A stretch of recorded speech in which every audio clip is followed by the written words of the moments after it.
Assalamualaikum warahmatullahi wabarakatuh. Allahumma salli ala Sayyidina Muhammad wa ala ali Sayyidina Muhammad. Kembali lagi bersama kita di channel Pangeran Cahaya. Hadirin yang dimuliakan Allah Subhanahu wa taala, seperti biasa kita akan menjawab pertanyaan daripada saudara kita.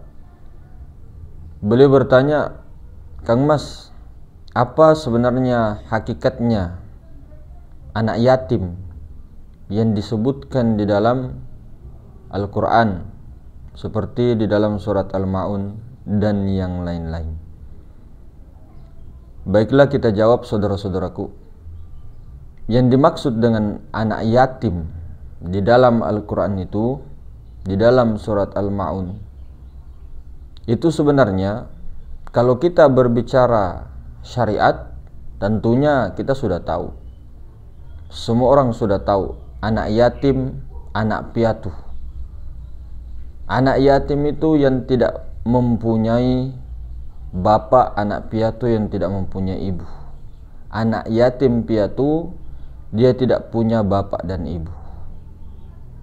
Kalau kita tarik ke hakikatnya, di dalam ilmu hakikat, anak yatim piatu itu yang tidak punya bapak, tidak punya ibu, banyak ya. Sebelum kita jawab, banyak daripada kalangan mengatakan ruh kita itulah anak yatim piatu. Padahal ketika ditarik ke dalam, rohani kita itu punya bapak, punya ibu. Rohani kita itu punya bapak dan ibu. Bapak dan ibu itu adalah suatu istilah yang dimana rohani kita semua ini terbit daripada induk, terbit daripada sumber, yaitu Nur Muhammad. Jadi rohani kita itu bukan anak yatim piatu. Dia punya bapak ibu, itulah Nur Muhammad. Bapaknya Nur Muhammad, ibunya juga Nur Muhammad. Jadi Nur Muhammad itu bisa juga dikatakan Abul Arwah, bisa juga dikatakan Ummur Ruh, ibu daripada ruh. Jadi rohani kita ini bukan yatim piatu. Lantas apa hakikatnya anak yatim piatu ketika kita tarik di dalam ilmu ma'rifat? Yatim piatu di dalam ilmu ma'rifat itu adalah sir, rahasia.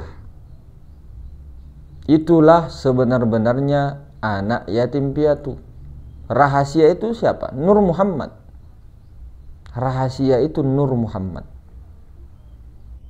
Jadi Nur Muhammad itulah tidak punya bapak, tidak punya ibu. Dia langsung diciptakan dari nur ilahi,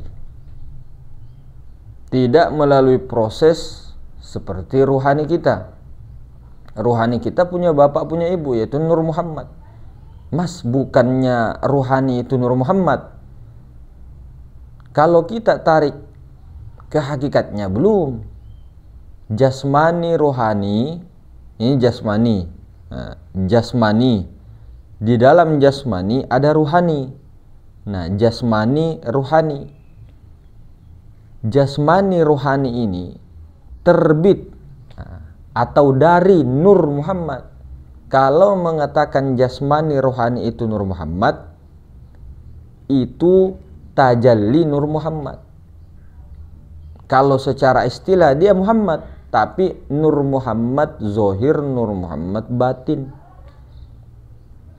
Kalau sebenar-benarnya Nur Muhammad, itulah rahasia, itulah sir Muhammad awal. Itu yang kita maksud. Jadi jasmani ruhani terbit dari Nur Muhammad.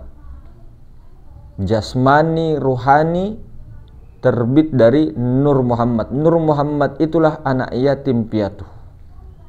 Maka selalu diistilahkan, dirakam jasmani, ruhani, nurani, rabbani. Nurani dari mana? Nurani ini, Nur Muhammad dari mana? Dari Rabbani. Tentu saja Allah Subhanahu wa taala. begitu rakamnya, begitu istilahnya, begitu kedudukannya.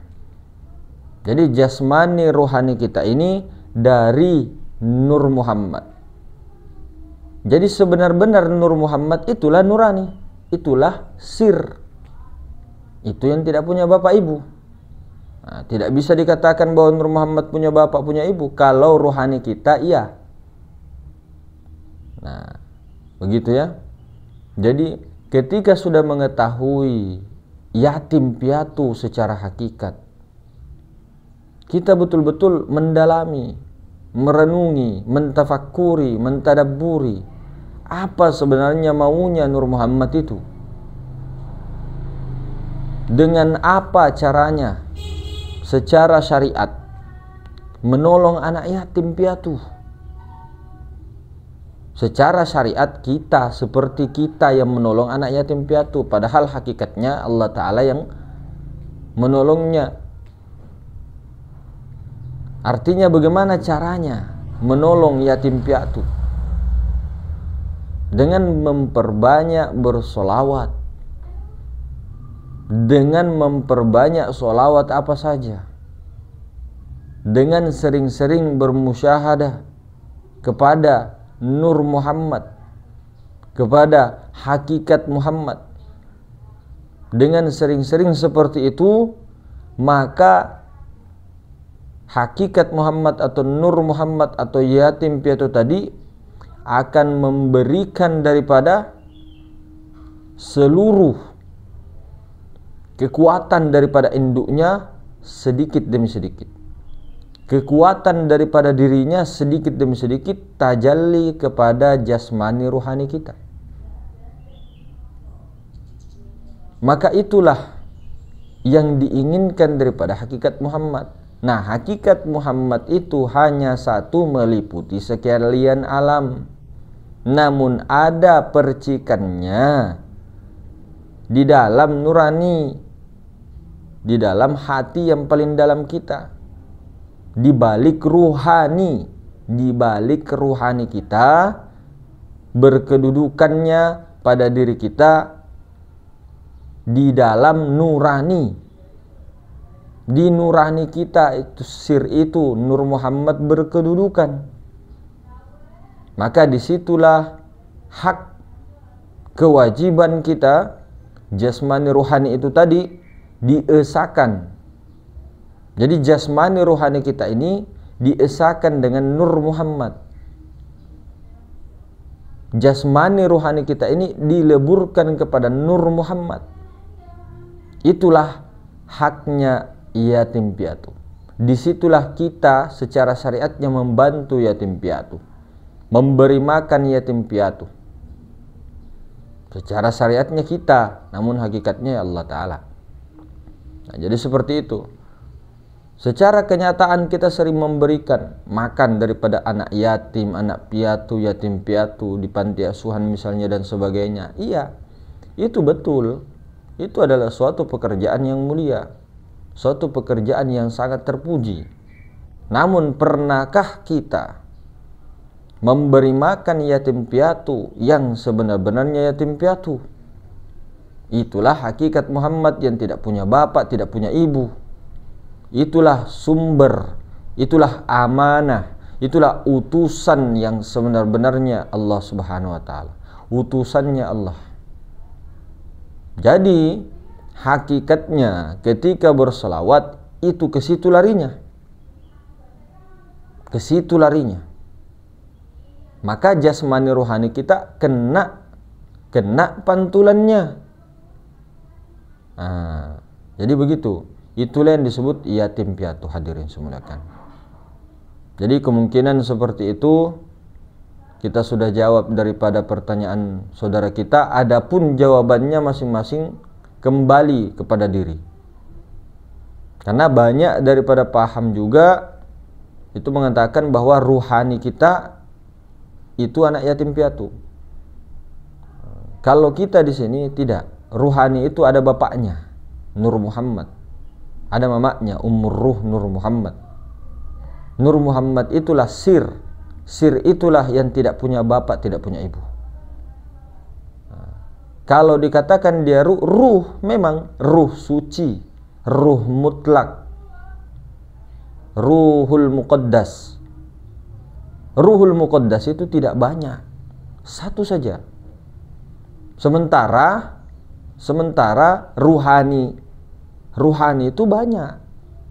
Kita punya ruhani, bapak kita, ibu kita punya ruhani, saudara kita punya ruhani. Maka ruhani ini nama lainnya nafs, jiwa, garis miring, diri, ego. Diri kita yang diadakan, itu kita, ruhani. Maka ingat rakamnya, jasmani, ruhani, nurani, rabbani. Itu yang paling singkat dan jelas. Kalau sudah memahami itu, insyaallah ta'ala tidak akan tersesat di dalam itu. Maka tauhid yang paling awal itu, sebelum masuk ke situ, pelajari dulu tentang sifat 20. Kemudian kedudukannya. Setelah itu pelajari martabat 7. Setelah martabat 7 pelajari itu tadi, jasmani, rohani, nurani, rabbani. Setelah itu pasti akan paham mana qadim, mana muhaddas. Saya kira mungkin seperti itu, hadirin semuanya. Lebih dan kurangnya, assalamualaikum warahmatullahi taala wabarakatuh.